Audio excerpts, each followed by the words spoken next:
جو انہوں نے اختیار کر رکھا ہے. چنانچہ کہتے ہیں کہ بخدا میں غروب آفتاب تک وہیں پر انہی کے ساتھ رہا اور اس دن کھیتی باڑی کی نگرانی کے لیے میں نہیں گیا, انہی کے ساتھ رہا. چنانچہ میں نے اہل کنیسہ سے, چرچ والوں سے میں نے معلوم کیا, دریافت کیا کہ یہ بتلاؤ کہ چونکہ پڑھے لکھے نوجوان تھے, یہ کہنے لگے کہ یہ بتلاؤ کہ یہ دین, جس دین کے اوپر تم عمل کر رہے ہو, اس چرچ میں عبادت کر رہے ہو, اس کا سینٹر کہاں ہے, اس کا مرکز کہاں ہے, اس کا سینٹر اور اس کا مرکز بتلاؤ کہاں ہے. انہوں نے مجھے بتایا کہ ہمارا مرکز ملک شام میں ہے. کہاں؟ ایران. اور کہاں؟ شام, جو اس وقت کا سیریا جس کو کہا جاتا ہے, ملک شام میں. چنانچہ حضرت سلمان کہتے ہیں کہ جب رات ہوئی اور سب اپنے اپنے گھر لوٹنے لگے تو میں بھی چرچ سے اپنے گھر لوٹ کر کے آیا, تو میرے والد نے مجھے بلایا اور مجھ سے پوچھا کہ بیٹے دن بھر آپ نے کون کون سے کام انجام دیے ہیں, کھیت دیکھنے کے لیے گئے تھے, آپ نے کیا کام کیا. میں نے عرض کیا کہ ابا جان آج کھیتوں کی طرف جاتے ہوئے میرا ایک چرچ سے کے پاس سے میرا گزر ہوا اور میں نے اندر جا کر کے دیکھا تو کچھ لوگ اس چرچ کے اندر عبادت میں مصروف تھے. مجھے ان کی عبادت کا جو طریقہ اور اس کا انداز بڑا اچھا لگا اور بہت پسند آیا, اور شام تک میں انہی کے پاس بیٹھا رہا. میرا باپ یہ باتیں سن کر گھبرا گیا. حضرت سلمان فارسی کہتے ہیں کہ میرا باپ یہ باتیں سن کر کے گھبرا گیا اور اس نے اپنا دل پکڑ کر کے کہا, بیٹا اس دین میں کوئی خیر و بھلائی نہیں, اس دین میں کوئی خیر و بھلائی نہیں, تیرے باپ داداؤں کا جو دین ہے اسی کو لازم پکڑ, یہ سب سے بہتر دین, یہ سب سے بہتر اور سب سے اچھا دین ہے, کیونکہ یہ باپ داداؤں کا دین ہے, اور وہ دین بیکار دین ہے, اس دین میں کوئی خیر اور بھلائی نہیں. حضرت سلمان فارسی کہتے ہیں کہ میں نے کہا ابا جان آپ جو بات کہہ رہے ہو غلط کہہ رہے ہو, ہرگز نہیں, بلکہ ان کا دین اللہ کی قسم ان لوگوں کا دین ہمارے دین سے کہیں زیادہ بہتر ہے اور بہت بہتر دین ہے. جب میرے باپ نے یہ بات سنی تو میری جانب سے یہ جواب سن کر بہت پریشان ہوا, اسے اندیشہ لاحق ہو گیا کہ کہیں میں اپنے آبائی دین سے منحرف نہ ہو جاؤں اور باپ داداؤں کا دین نہ چھوڑ دوں. سمجھ رہے ہیں؟ پریشان ہو گیا وہ. چنانچہ اس نے مجھے پھر گھر کے اندر قید کر دیا اور کہا اب تم, اور میرے پاؤں کے اندر زنجیریں ڈال دی اور کہا اب تم اس گھر سے باہر نہ نکل. دیکھیں مصائب کی ابتدا ایک حق بات کو اختیار کرنے پر کتنی ہوتی ہے, اور آپ حضرات بھی اپنے ذہن و دماغوں میں اس واقعے کو بٹھائیں. اس واقعے کے بتلانے کا مقصد یہ ہے کہ دیکھو جستجوی حق آدمی کو جب اس کے دل میں یہ جذبہ ابھر جاتا ہے تو دنیا کی کوئی طاقت حق اپنانے سے اسے روک نہیں سکتی.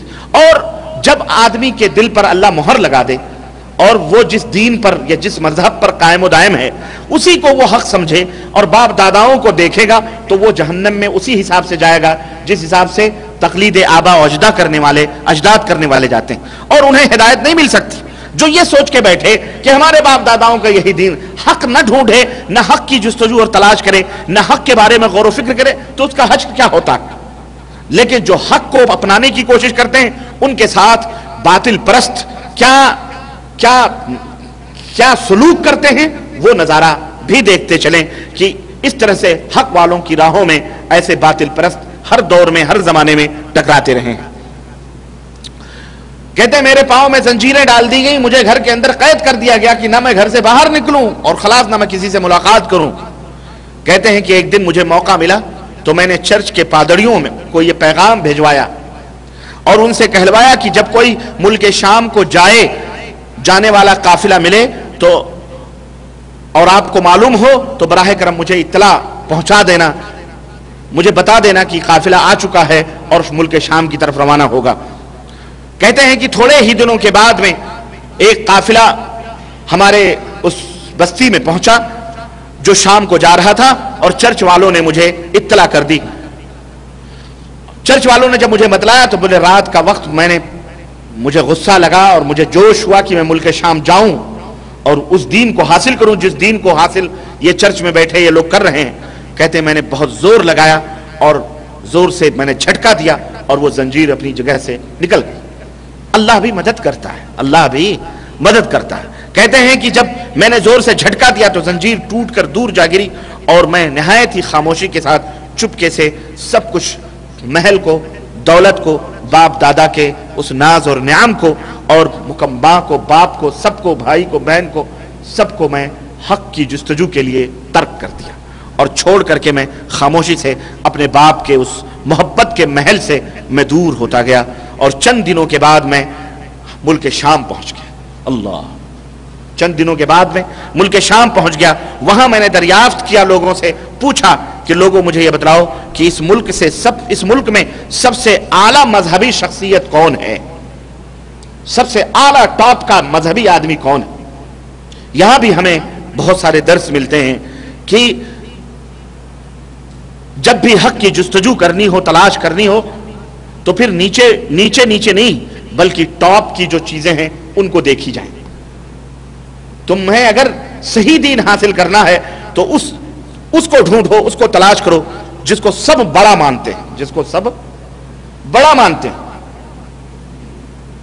ہمیں بھی اگر اپنے دین میں حق تلاش کرنی ہے تو وہ کتابیں پڑھیں جو سب کے ہاں مسلم ہے کہ یہ حق، قرآن کریم ہے، صحیح بخاری ہے، صحیح مسلم ہے، یہ ٹاپ کی کتابیں ہیں، اس میں دین کو ڈھونڈو، تلاش کرو۔ سنن کی کتابیں ہیں جو صحیح احادیث ہیں، جس کو سب مانتے ہیں، تب ہمیں انشاءاللہ ہمیں بھی ہر ضلالت اور ہر گمراہی سے ہدایت کی راہ مل جائے گی۔ سمجھ رہے ہیں؟ تو حضرت سلمان فارسی بھی وہاں پہنچ کر کے ٹاپ کے آدمی کو ڈھونڈ رہے ہیں کہ بھئی آپ اپنے ٹاپ کے آدمی کو بتلائیں، وہ سینٹر بتلائیں جو سب کا مرکز ہے، سینٹر ہے جو جہاں بڑے سے بڑے لوگ رہتے ہیں۔ چنانچہ لوگوں نے مجھے بتلایا کہ چرچ کا نگراں ہے فلاں، پوپ ہے، پادری ہے، اس کے پاس جاؤ۔ میں اس کی خدمت میں حاضر ہوا اور میں نے عرض کی کہ مجھے عیسائیت میں دلچسپی ہے اور میری دلی تمنا ہے کہ میں آپ کے پاس رہوں، عیسائی مذہب کی تعلیم حاصل کروں اور آپ کی رہنمائی میں عبادت کروں۔ میری یہ چند معروضات سن کر کے اس نے مجھے اپنے پاس رہنے کی اجازت دے دی، اور میں نے جی بھر کر کے اس کی خدمت شروع کی۔ یعنی اب وہ گرو ہو گیا اور یہ اس کے شاگرد ہو گئے، چیلا ہو گئے۔ کہتے ہیں میں نے اس کی خدمت کی، لیکن تھوڑے ہی عرصے کے بعد جب میں اس کی صحبت میں رہتے رہتے مجھے یہ معلوم ہو گیا کہ مجھے یہ پتا چلا کہ یہ آدمی اچھا نہیں۔ اللہ، مرکز میں بیٹھا ہوا آدمی، بولو ہاں، یہ آدمی مجھے اچھا نہیں لگا۔ جب میں اس کے قریب زیادہ سے زیادہ رہا مجھے اچھا نہیں لگا۔ کیوں؟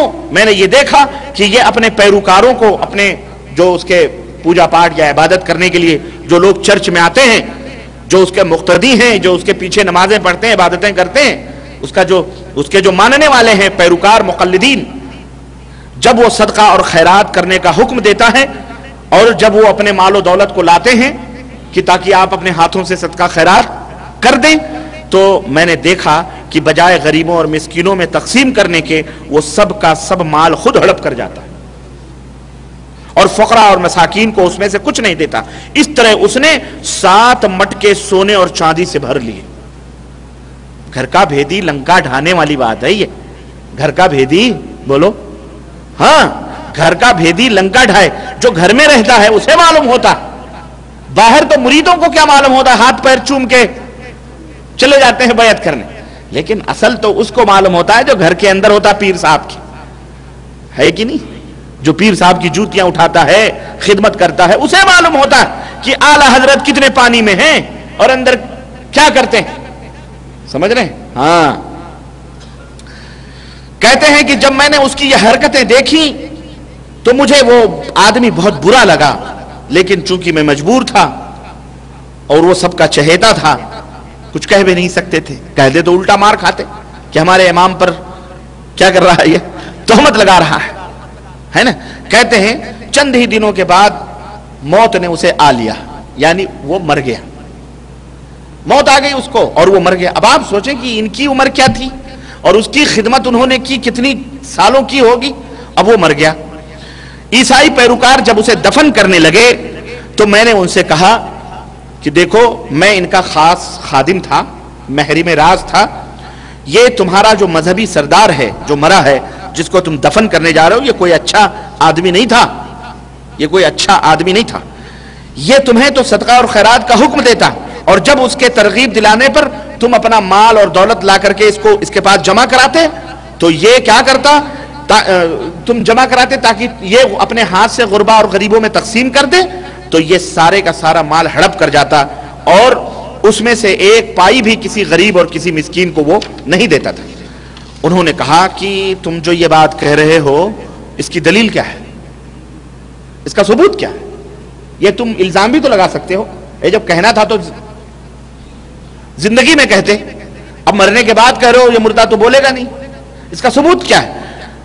چنانچہ حضرت سلمان فارسی نے کہا، ایک آدمی کا ہاتھ پکڑا، کہا میرے پیچھے پیچھے آؤ، سب کا ہاتھ پکڑ کر اس کے خفیہ خزانے میں لے کے گئے جو انڈر گراؤنڈ اس نے رکھا تھا، اور جا کر کے وہ ہنڈیاں جو مٹکے تھے، مٹکے کھولنا جب شروع کیا تو لوگ حیرت زدہ رہے۔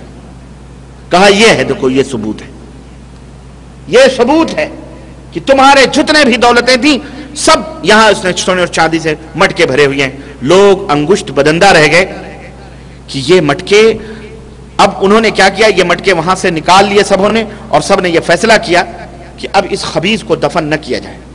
دیکھو مریدوں کو جب تک حالات کا پتہ نہیں ہوتا تب تک تو بیچارے ان کے پیچھے پیچھے چلتے ہیں، ہاتھ پاؤں چومے، ہے نا، لیکن جب اندر کا بھیدی پتہ بتا دے کہ یار یہ ایسا، اور ثبوت بھی پیش کر دے، تو ایک باغیرت لوگوں کا شیوا کیا ہونا چاہیے؟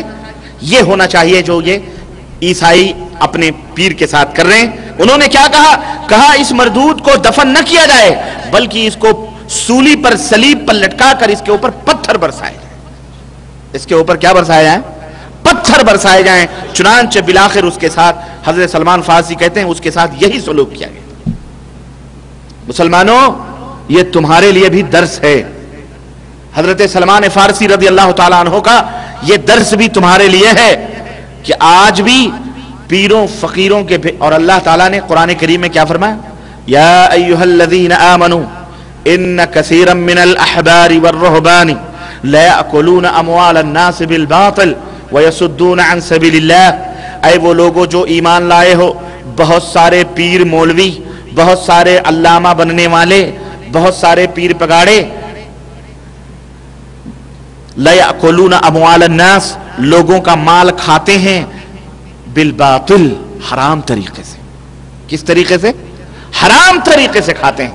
وَيَصُدُّونَ عَن سَبِيلِ اللَّهِ، اور سیدھی راہ جو اللہ کی ہے اس میں آنے سے لوگوں کو روکتے۔ مت جاؤ، وہابیوں کا جلسہ ہو رہا، وہابیوں کی مجلس، مت جاؤ، گمراہ ہو جاؤ گے، ہاں اس کی باتیں سنو گے، غلط راہوں پہ چلے جاؤ گے، مت جاؤ ان کی مجلسوں میں، مت کرو ان سے یہ بد مذہب لوگ ہیں، یہ گمراہ لوگ ہیں، ہاں ان کا کوئی مذہب نہیں، ان کا کوئی امام نہیں، یہ غیر، یہ فلاں فلاں ہیں، وہابی ہیں، نہابی ہیں، پتہ ہے کہ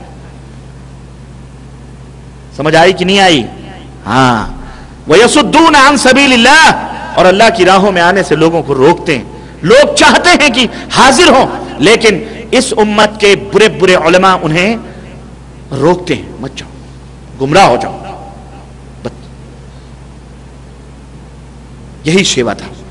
لیکن میں کہتا ہوں کہ اگر ان لوگوں کو پتا چل جائے، عوام کو یہ بتلا دیا جائے، جیسے سلمان فارسی نے کھول کے بتلا دیا، اب زندگی میں نہیں بتلایا بیچارے، مرنے کے بعد ہی صحیح، دلیل موجود ہو تو زندگی کیا اور موت کیا، سمجھ آئے کہ نہیں ہے؟ بلکہ موت کے بعد ہی بہتر ہے۔ کیوں؟ اس لیے کہ زندگی میں ہو سکتا ہے کہ وہ ادھر ہیر پھیر کر لے، کاٹ چھانٹ کر کے کہے نہیں، جھوٹ بولتا ہے۔ ابھی 7 مٹکے اگر وہ چھپا دیتا تو سلمان فارسی جھوٹے ہو جاتے بیچارے، لیکن مرنے کے بعد وہ خود کچھ تو نہیں کر سکتا۔ لیکن اس کے جو عقیدت مند ہیں جب حقیقت کھولیں گے اور پتہ چلے گا، خلاص وہی جوتے ماریں گے۔ میں بھی یہی کہتا ہوں کہ اس امت کے انتشار اور اس امت کے تفرقے بازیاں اور اس امت کے اندر جو گمراہیاں اور جس وجہ سے یہ امت غلط راہوں پہ چلی اور ٹکڑے ٹکڑے بٹی، اس کے واحد ذمہ دار اس امت کے برے علماء، برے پیر، برے لوگ ہیں جو اس قوم کے رہنما اور مسلمانوں کے رہبر اور مسلمانوں کے اپنے آپ کو امام کہلاتے ہیں۔ وہ سب سے برے علماء وہی لوگ ہیں۔ اگر ان کے پول، ان کی حقیقتیں امت کے سامنے رکھ دی جائیں تو انشاءاللہ تبارک تعالیٰ جو بے تعصب لوگ ہیں، خود سمجھ اور بوجھ رکھتے ہیں، انشاءاللہ ایسے مولویوں کو، ایسے پیروں کو، ایسے مفکروں کو اور اپنے آپ کو علامہ فلانا کہنے والوں کو